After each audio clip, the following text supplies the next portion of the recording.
네, 안녕하십니까. 김광수 소장입니다.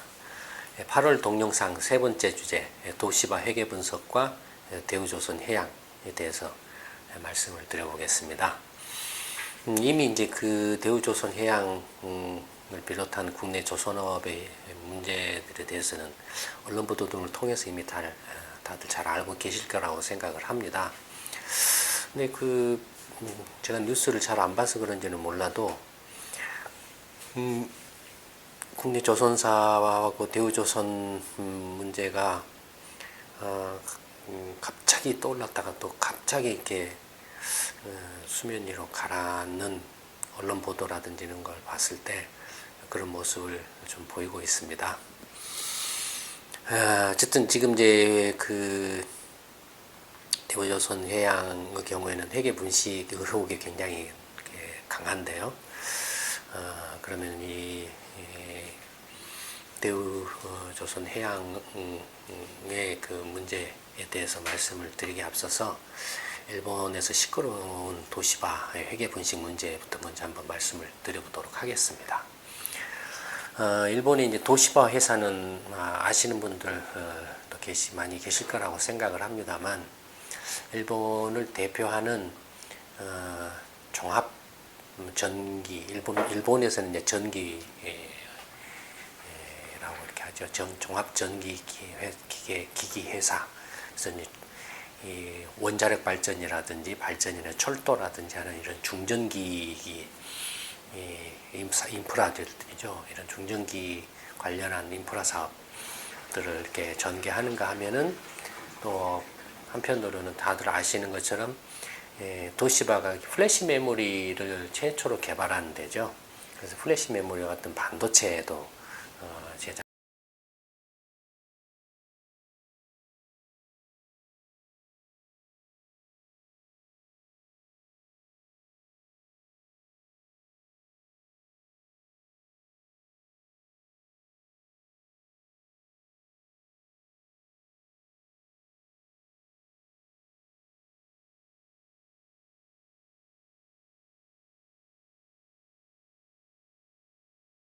드라이브 같은 경우는 도시바가 세계 시장 점유율이 가장 높았었죠.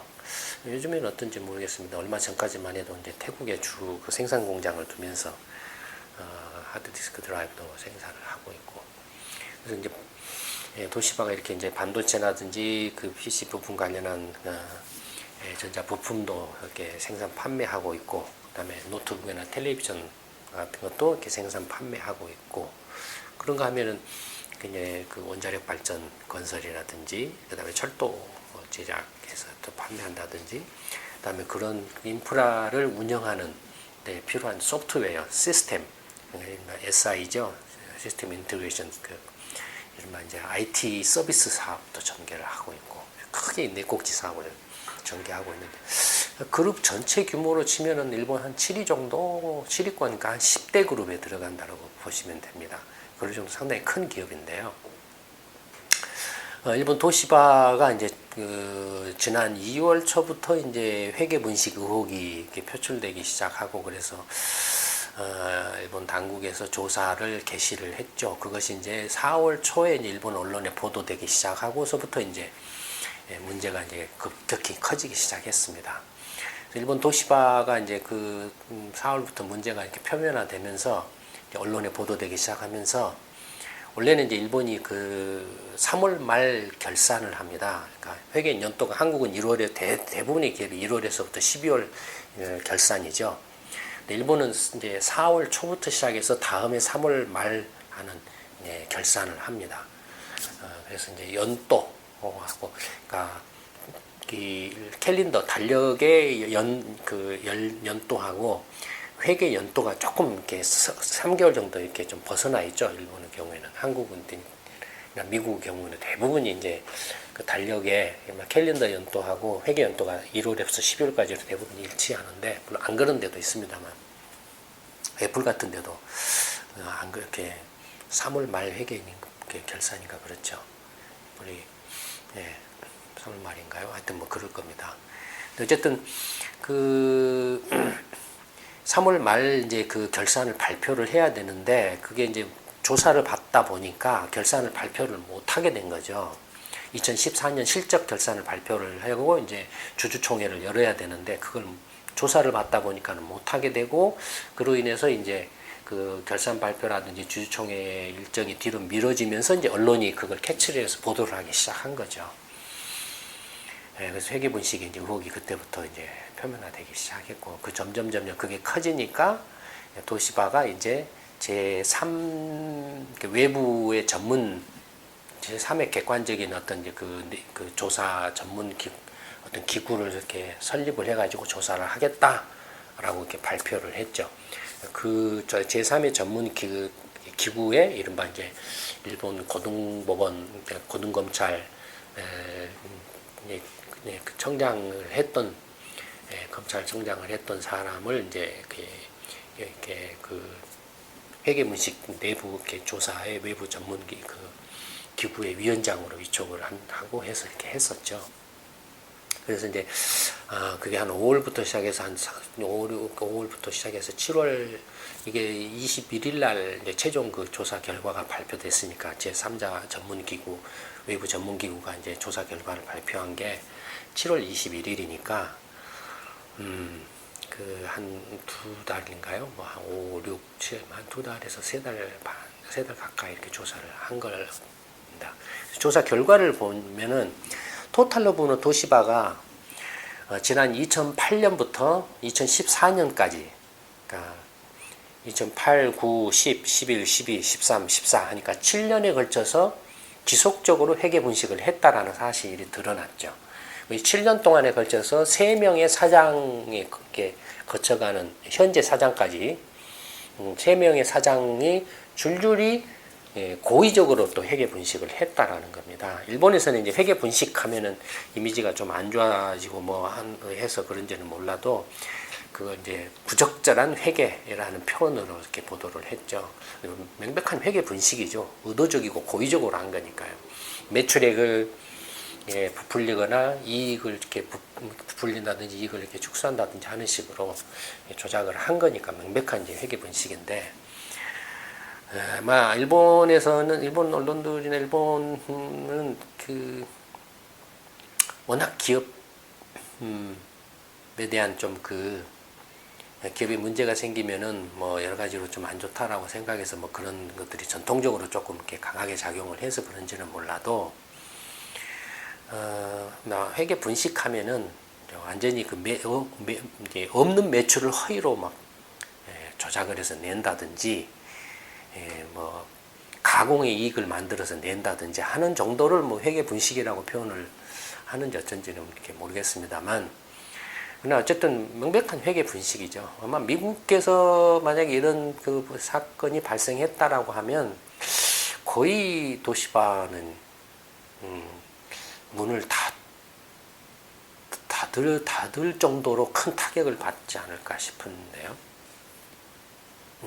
어쨌든 이제 조사 결과는 부풀린 이익액이 총 7년 동안에 걸쳐서 1,562억 엔, 계산하기 좋게 이랬네, 이렇게 10원이라고 치면, 그동안에 이제 환율이 이렇게 크게 변했기 때문에, 초창기 때는 엔화 환율이 120엔, 30엔이었다가 2010년, 11년, 12년 이 무렵에는 다시 80엔, 70엔 때까지 치솟고 그랬죠.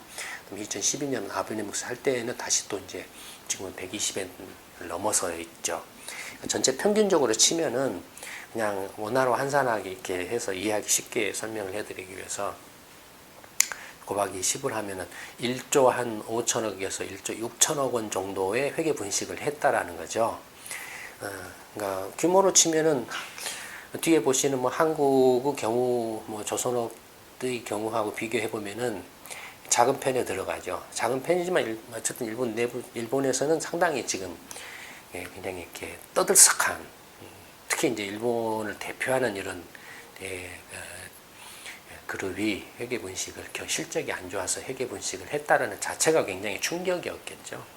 그래서 굉장히 크게 지금 시끄러워지고 있고 지금도 지금 계속되고 있는 건데요. 규모를 보면은 연도별로 보면은 이제 2008년 글로벌 금융위기가 발생할 때죠. 288억에는 이제 이익을 이제 부풀렸다라는 거죠. 그 다음에 2009년에는 410억엔을 부풀렸다라는 겁니다. 반면에 2010년에는 이제 약간 좀 반등을 했기 때문에 그때 이제 부풀렸던 이익을 조금 줄이는 형식으로 해서 94억엔 이익을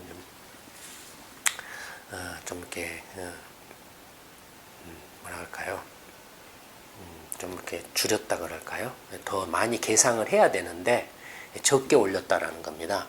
2011년에는 314억엔, 2012년에 굉장히 많이 해가지고 873억엔을 했습니다. 2012년에가 상당히 이제 동일본 대지진이 일어나고 태국 홍수 피해도 나고 해서 이것저것 해가지고 상당히 어려웠던 그런 때였던 것 같습니다. 어쨌든 이때가 가장 그 이익을 많이 부풀렸던 때입니다. 2013년에는 67억, 그다음 작년에는 296억엔을 이제 이익을 좀 적게 올렸다. 그래서 이걸 다 합쳐서 이제 1,562억엔 정도 지금 회계 분식을 했다라고 드러난 겁니다. 회계 분식의 양상은 총체적으로 일어났다는 전 도시바의 전 사업 영역에 걸쳐서 근데 미국의 이제 웨스팅하우스라는 회사 아시죠? 미국의 원자력 발전을 이렇게 건설하는 회사인데 도시바가 몇 년 전에 이 웨스팅하우스를 인수를 해서 지금 현재는 그 웨스팅하우스가 도시바의 자회사입니다. 자회사예요. 근데 여기도 이제 회계 분식을 했죠.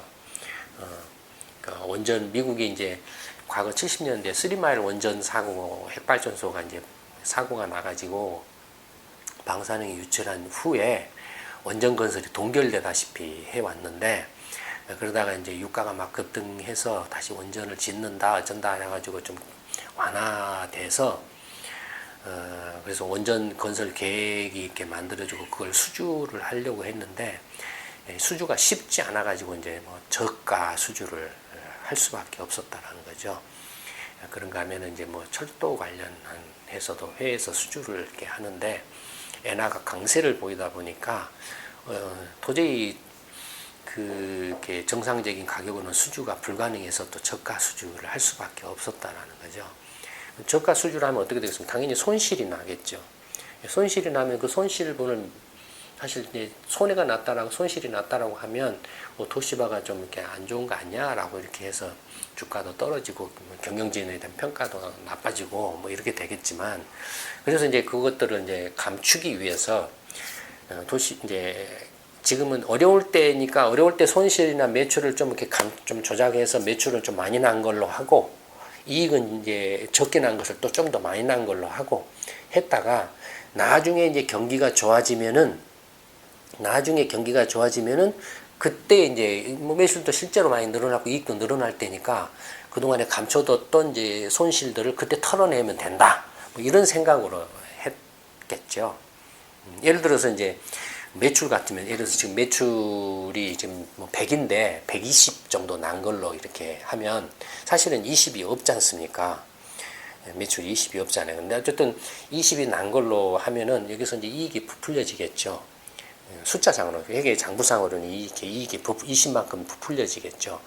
근데 실제 회사에 들어오는 현금은 어떻습니까? 현금도 이렇게 숫자를 부풀리지 않는 한은 부풀리지 않는 현금은 이렇게 어떻게 할 수가 없잖아요. 그러면 어쨌든 그렇게 이제 그 매출을 이렇게 부풀린다든지 또는 이렇게 수주를 이렇게 안 했는데 수주를 한 것처럼 이렇게 해놓고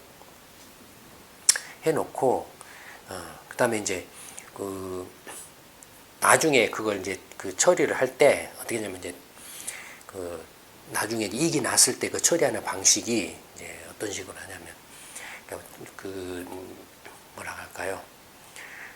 충당금을 이용을 하죠. 충당금 같은 경우는 약간 이제 대손 충당금을 예전에 이제 그 이때 매출이 이제 120이 발생했는데 이게 지금 이제 그 장부상으로 뭘로 잡힙니까? 자산 이렇게나 미수금으로 잡히겠죠. 20은 미수금 형태로 이렇게 돈을 이게 물건을 줬는데 돈을 못 받았다라는 걸로 해서 이렇게 잡아놓고 쭉 가지고 가다가 이걸 털어낼 때는 이 못 받은 돈을 이제는 영원히 못 받을 것 같다 하고 손실 처리를 한다 이거예요. 그래서 거기다 대손 충당금이라는 게 그겁니다. 그 손실 처리를 해서 돈을 이렇게 쌓아서 그걸 이제 떨어낸다라는 거죠. 그러니까 그런 식으로 해서 경기가 안 좋았을 때는 이익을 조금 매출을 부풀려서 이렇게 쭉 가지고 오다가 그 다음에 경기가 좋아져서 이익이 나면은 그때 이제 이렇게 좀 부풀렸던 이익들을 이렇게 못 받는 돈으로 매출 채권이라든지, 그러니까 실제로는 100에 수주를 했는데 120으로 수주한 것처럼 치고 20은 외상 매출금, 옛날 말로 치면은 그러니까 매출 채권이죠. 이런 걸로 딱 처리를 해서 계정으로 잡아놓고 계속 끌고 온다 이거예요. 끌고 왔다가 경기가 좋아져서 이제 수주를 많이 하게 되면은 그때 이걸 이제 이 매출 채권을 떨어낸다라는 거죠. 아까 말씀드렸던 대손 충당금 손실 처리로 떨어낸다라는 겁니다. 그러면은 경기가 좋아서 이익이 많이 났을 때는 그만큼 손실을 떨어내니까 이익이 줄어들겠죠. 이때는 이익이 부풀려지고 이쪽에는 그래서 그 이제 이익을 이렇게 회계 기간 여러 연도에 걸친 회계 기간 동안에 걸쳐서 이익을 이렇게 조작을 하는 거죠. 그렇게 되면 어떤 문제가 생깁니까? 당연히 아까 말씀드렸던 기업에 대한 평가도 달라질 거고, 경영진에 대한 평가도 달라질 거고, 기업의 주가도 달라질 거고, 그래서 투자자들도 피해나 손실을 볼 수 있고, 여러 가지 많은 문제들이 생겨나죠. 네, 그런 것들입니다. 근데 하여튼 전형적인 형태가 아마 대체적으로 그런 모습들일 겁니다. 그 회계 분식의 형태가. 근데 그렇게 회계 분식을 하게 되면 아까 말씀드렸던 것처럼 매출이나 이익은 장부상으로 조작이 될지는 몰라도 당장에 기업이 필요한 이제 현금이 필요한데 현금은 들어오는 거 아니지 않습니까? 네. 현금이 안 들어오면 어떻게 하겠습니까? 분명히 매출이 늘어나고 이익이 늘어나서 장사가 잘 된다고 하는데 현금은 안 들어오니까 이제 현금이 필요하잖아요. 그럼 현금을 어떻게 조달합니까? 결국 빚을 낼 수밖에 없어요. 매출이 늘어나고 이익이 난다고 하는데 빚이 늘어난다 하면 의심을 해야 됩니다. 그런 기업들은 의심을 해야 돼요. 그러니까 이런 그 회계 분식을 하는 기업들의 특징을 보면 분명히 저기는 실적이 안 좋을 법한데 의외로 이렇게 실적이 좋다라고 나온다 라고 하는 데를 보면은 현금 흐름이 안 좋고 그다음에 부채가 확 늘어나요. 실적이 좋을 때도 부채가 확 늘어나는 그런 모습을, 그건 거의 회계 분식 이렇게 의심을 이렇게 해야 됩니다. 예를 들어 도시버 같은 경우를 보면은 전체 매출액이 2008년에는 거의 7조 엔을 넘었습니다. 7조 엔을 넘으니까 한 70조 원 정도 되죠. 이제 경제 시평에서인가 아마 설명을 했을 겁니다만, 이 정도면은 거의 한국의 포스코 그룹에 해당하죠. 포스코 그룹에 해당하고 아마 그 정도니까 포스코 그룹이 한국으로 치면 한 7위 정도 그룹. 그러니까 거의 한국 서열로 보면은 한 일본에서 한 7위 그룹, 또 포스코가 7위 그룹이니까 거의 비슷하다라고 이렇게 볼 수가 있죠. 근데 그 후에 이제 매출액이 줄었어요. 계속 2013년까지 줄다가 2013년에 이제 좀 매출액이 약간 늘어나고, 왜냐하면 아베노믹스 하면서 해외에서 이렇게 수주를 했던 프로젝트나 그다음에 해외 판매했던 달러 수입들이 뭘 어떻게 됐습니까? 엔화 환차익이 나서, 그러니까 실제로 매출이 달러 표시로 하면 매출이 늘었다고 보기 힘들 겁니다. 근데 아베노믹스도 엔화 환율이 80엔에서 120엔으로 뛰는 바람에 그 해외 사업 부분에서 매출이 크게 환차익 때문에 늘어난 걸로 이렇게 나타났다라고 이렇게 보여집니다. 그러니까 이렇게 매출액이 줄어들었으니까 상당히 실적이 안 좋아졌겠죠. 그러니까 경영진 입장에서 보면은 뭔가 회계 분식의 동기나 이런 어떤 계기가 충분히 있었을 수 있다라는 겁니다. 또 영업이익을 보면은 그게 한 2,500억 엔 정도 이익을 이렇게 냈는데 2조 5천억 원 정도 이익을 내다가 2009년 글로벌 금융위기 때는 거꾸로 한 2조 원 이상의 적자를 확 이게, 그러니까 매출이 이 정도 매출이 얼마 떨어졌습니까? 한 7조 엔에서 거의 한 6조 2, 3천억 엔이니까 한 6, 7천억 엔 정도 이렇게 줄었죠. 그러니까 6, 7천억 엔 정도 줄은 것이니까 대개 한 4, 5천억 엔 정도 영업 적자가 난 거니까, 지금 손실이 난 거니까, 영업이익이 줄어든 거니까 거의 뭐 이렇게 매출의 감소에 비례해서 이렇게 줄어든 거죠. 그러니까 매출의 감소에 비례해서. 그래서 이제 그 후에 바로 이렇게 반등한 것처럼 보이는데 사실은 요게 이제 회계 분식의 이제 어떤 그 2008년 금융위기 이후에 그러니까 약간 2008년에도 이렇게 매출액이 이제 고점에 달했었습니다만 시작이 2008년부터 이렇게 분식이 아까 보신 것처럼 시작이 됐으니까. 근데 조사는 2008년부터 조사를 했어요. 만약에 2007년, 6년 것까지 조사를 했다라면 이때도 똑같이 회계 분식이 있었을지도 모르죠. 그러니까 좀 이렇게 회계 분식을 언제부터 했는지는 사실은 좀 불명확하죠. 조사는 이렇게 조사 대상은 이 2008년도부터 이렇게 조사를 한 거니까. 그러니까 거의 이렇게 보면은 이렇게 만성적으로 회계 분식을 이렇게 했다라는 것이 되는데요. 이제 매출액을 보면은 사업 부문별로 보면은 전력 인프라 아까 말씀드린 원전 발전 사업이라든지 하는 그다음에 여러 가지 이제 사회 인프라 시스템 SI 솔루션 뭐 철도 차량 시스템 제어 시스템이라든지 이런 거 있지 않습니까?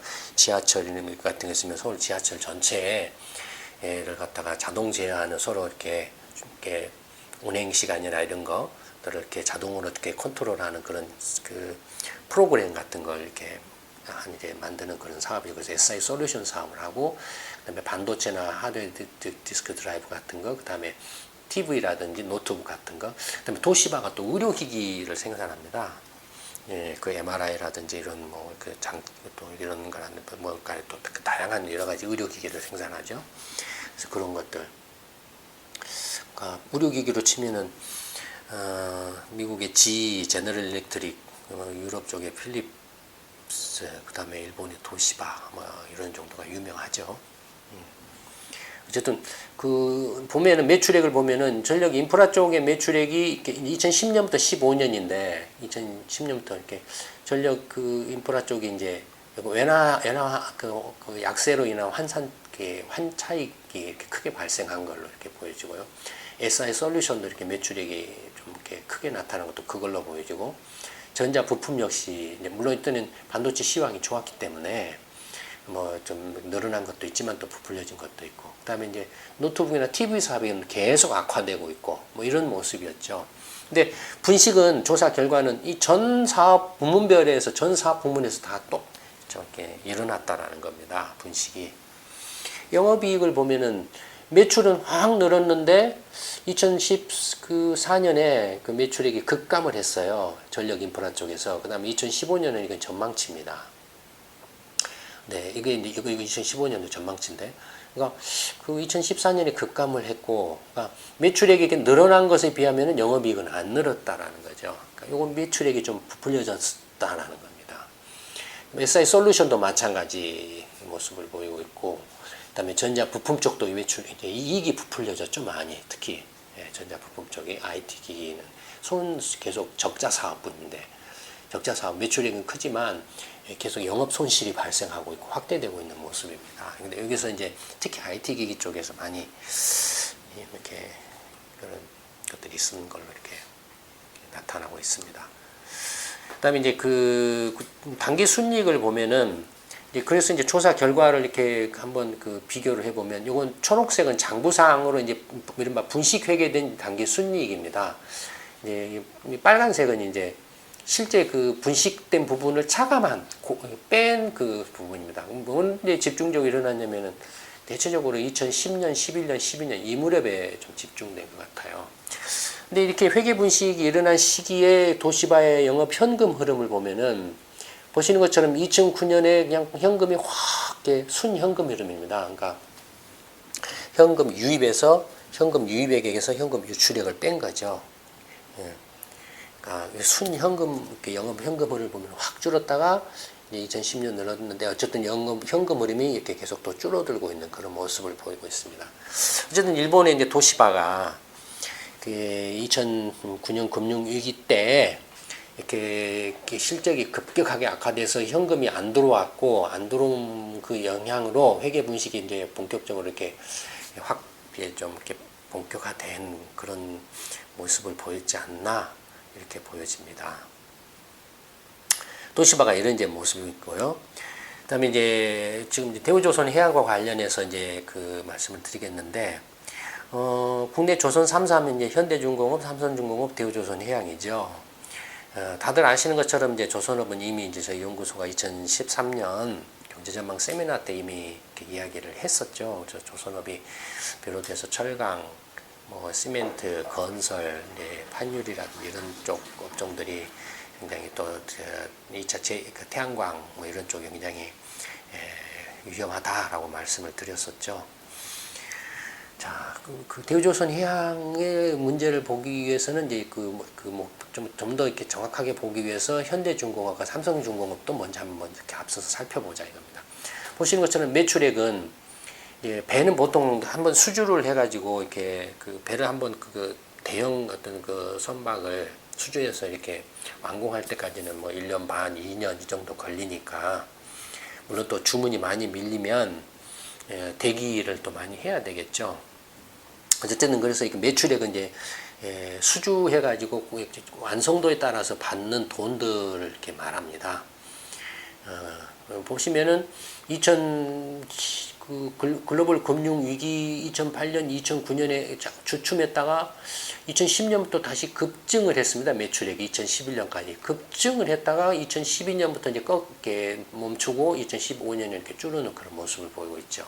그러니까 요때 수주를 했던 것들이 이제 이때부터 이제 그 뭐랄까 공사가 이렇게 그 배가 만들어져서 이제 돈이 들어온 그런 모습을 이렇게 나타내고 있죠. 근데 2008년, 9년 이제 글로벌 금융 위기 때 수주했던 물량에 거의 엄청난 물량이 수주 취소가 됐습니다.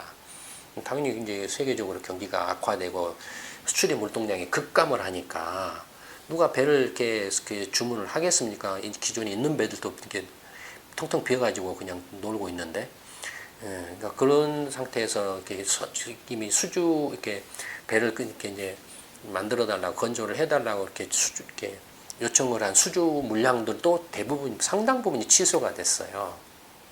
그래서 그 물량 취소가 많이 됐는데 이때 늘어난 것은 이제 어쨌든 한 3, 4년 전에 수주했던 물량들이 이제 이때 만들어졌다라고 이렇게 보여지고요.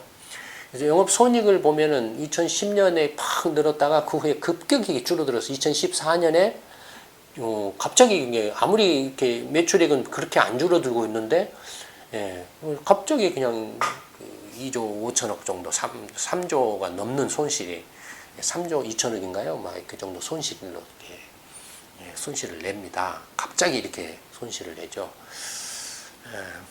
그러니까 뭐 매출액 감소가 그렇게 크지 않는 것에 비해서 이익이 이렇게 급감했다라는 건 상당히 지금 상당히 지금 상황이 안 좋다라는 거죠 지금.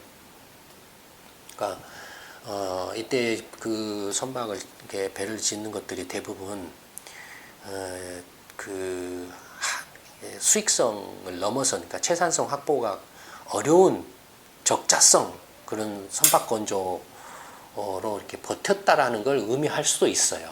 이익이 이렇게 줄었다라는 건 이익이 안 났는데 매출은 유지를 하고 있었으니까요. 그다음에 현금 흐름을 보면은 보시는 것처럼 벌써 이렇게 현대중공업 경우에 2009년부터 이렇게 벌써 2조 원이 넘는 현금 부족이 발생했습니다.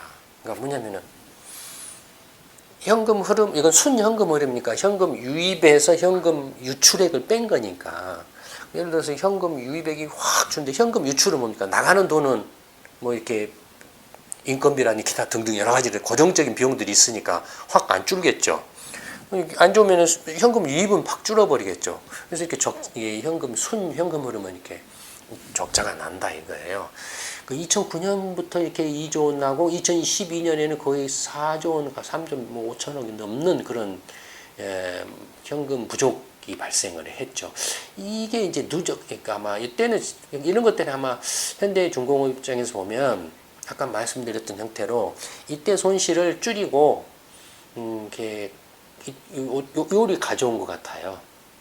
그래서 이때 2014년에 손실을 떨어내지 않았느냐 이렇게 보여집니다. 그러니까 이때 그 2009년과 12년이죠. 2009년과 2012년인데, 그 2009년의 적자, 2009년의 영업이익, 2012년의 영업이익이 오히려 더 컸을 수도 있다 이겁니다. 이렇게 제대로 이렇게 만약에 정리를 했더라면 더 컸을 가능성이 있다 이거죠. 그 다음에 또 하나는 이제 미청구공사라는 게 있습니다. 이게 뭐냐면, 그 공사를 했는데, 배를 만들어서 이렇게 했는데, 돈을 못 받는 걸 말합니다. 돈을 못 받은 걸 말해요.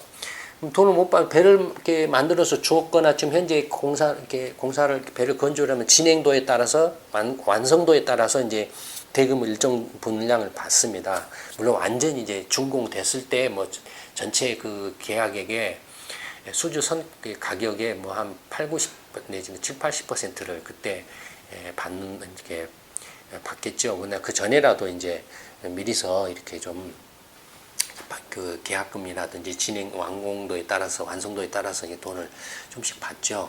미청구공사라는 것은 어떤 배를 이렇게 그렇게 계약에 의해서 이렇게 완성했거나 또는 준공해서 이렇게 했는데도 불구하고 돈을 못 받은 경우, 아직 못 받은 경우를 말합니다. 보시면은 2012년부터 이제 이게 늘어나기 시작해서 2011년까지만 해도 이게 한 4조 원대였습니다. 4조 원대 된 것이 2013년에는 7조 원대로 이렇게 축 늘어나 버렸어요. 그러니까 3조 원이나 늘어났습니다. 2014년에 그래서 2014년에 이렇게 3조 원 넘는 영업 손실이 난 게 이 금액하고 거의 일치를 합니다. 그러니까 이건 뭘 말하냐면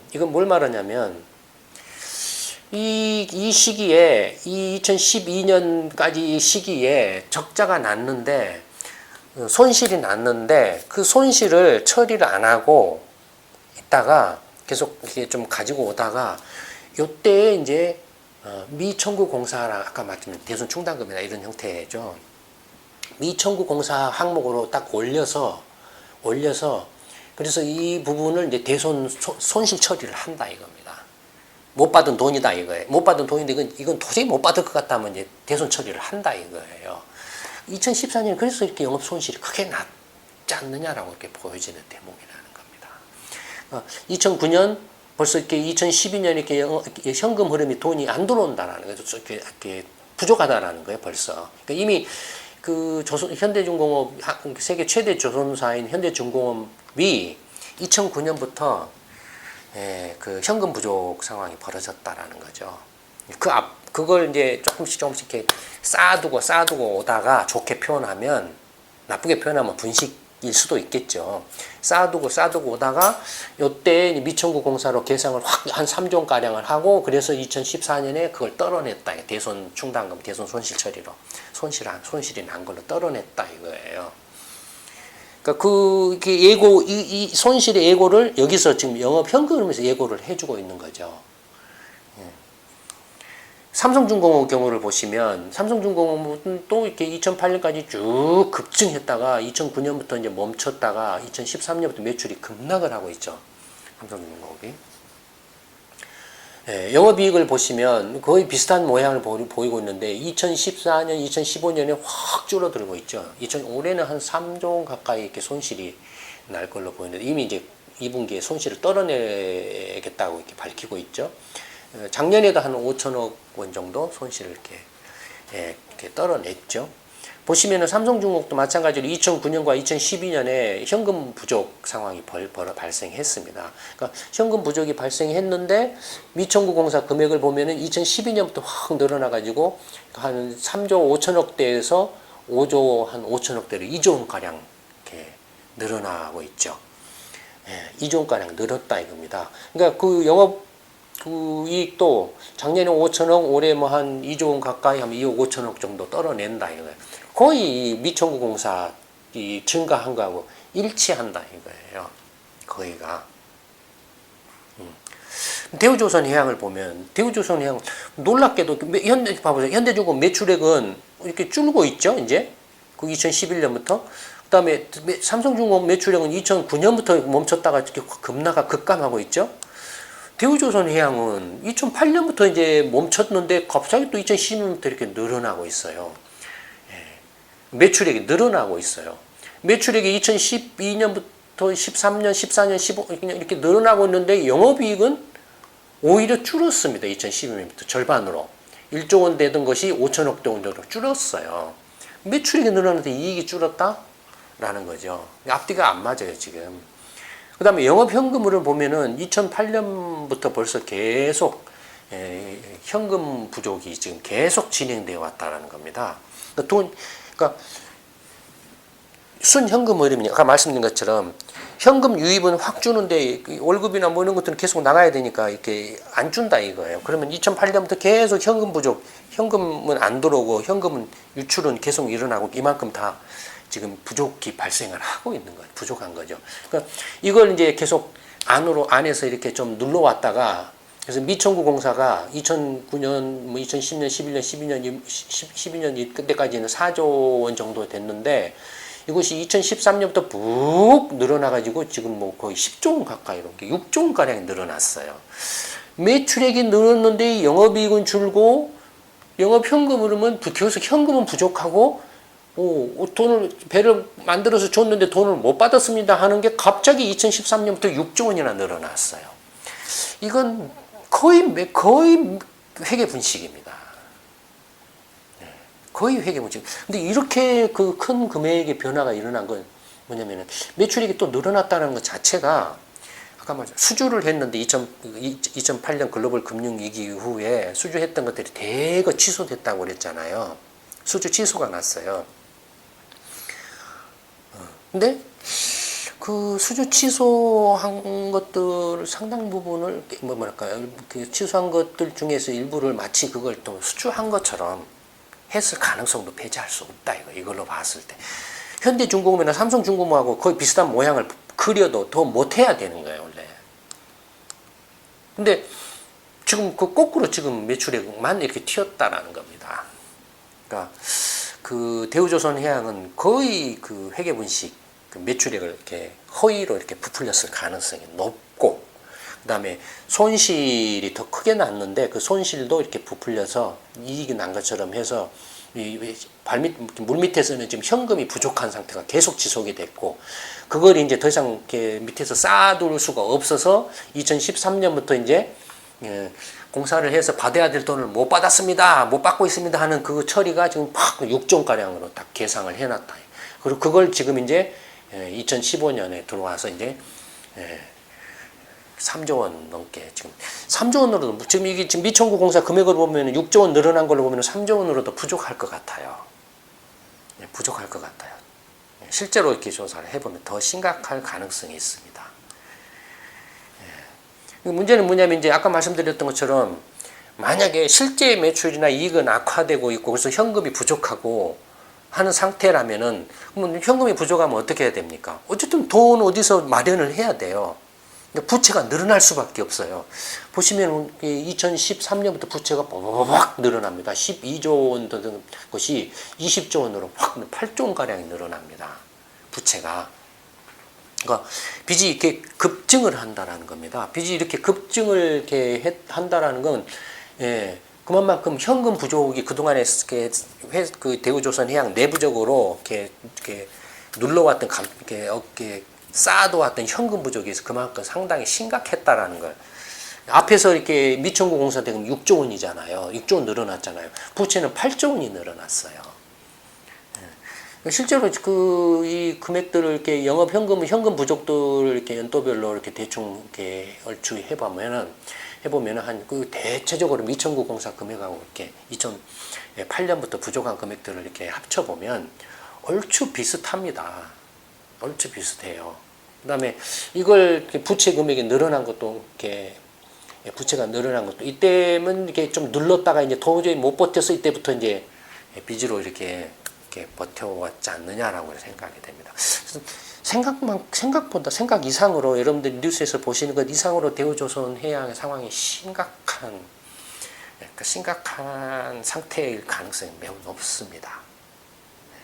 안타깝지만 모든 국내 현대중공업이든 삼성중공업이든 대우조선해양이든 어쨌든 한국을 대표하는 세계적인 조선사들이고 웬만하면은 큰 문제 없이 잘 돼야 되겠죠. 잘 돼야 되지만 그러나 근데 이미 지금 저 세계 조선 산업의 그 구조 자체가 이미 2008년을 기점으로 해서 급격하게 변했습니다. 그래서 이미 한국의 조선업은 구조 불황에 빠져 있습니다. 중국 조선사들한테 완전히 이렇게 밀리다시피 해가지고 구조 불황에 빠져 있고 이 구조 불황을 타개할 수 있는 뾰족한 지금 자체적으로 해결할 수 있는 뾰족한 방법이 안 보여요. 예.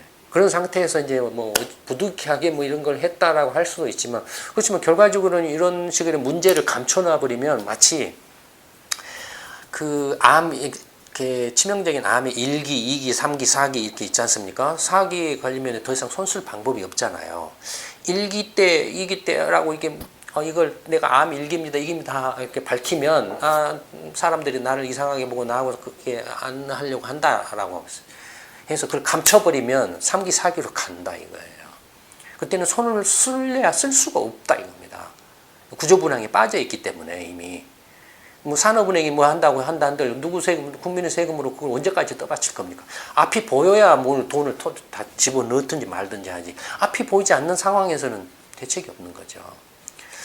예. 그러니까 이런 것들이 또 이렇게 이제 뭐 주식 투자자들이나 이런 말할 수 없는 피해를 또 야기하죠. 예. 그러니까 이런 것들이 국가 경영을 어떻게 정말로 제대로 잘 이렇게 해야 되느냐, 또 산업의 경쟁력을 어떻게 하면 저렇게 잘 하느냐에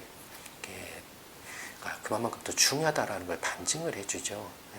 국가는 어떻게 경영해야 될지도 모르고 글로벌한 산업의 어떤 경쟁력의 변화가 어떻고 거기에서 각각의 산업에 대한 정책들을 어떻게 하고 이렇게 그다음에 필요한 어떤 구조 개혁이나 어떤 경쟁력 강화하는 방안들을 이렇게 제대로 이렇게 해도 모자랄 판국에 그동안에 온갖 엉터리 짓만들을 되풀이해왔죠. 뭐 4대 강이다, 자원외교다, 방산 비리다, 뭐 해먹는데 정신이 없고 그다음에 뭐 말도 안 되는 엉터리 막 무슨 뭐 창조 경제는 뭐냐 그런 것만 떠들어대고 그렇게 한다라고 해서 나라가 경영이 되고 경쟁력이 생겨나고 툭 하면은 또 워낙 환율이나 그냥 막 튀기려고 하고 국민들한테 그 모든 피해나 부담을 다 떠넘기는 그런 식으로 이렇게 하고 있다.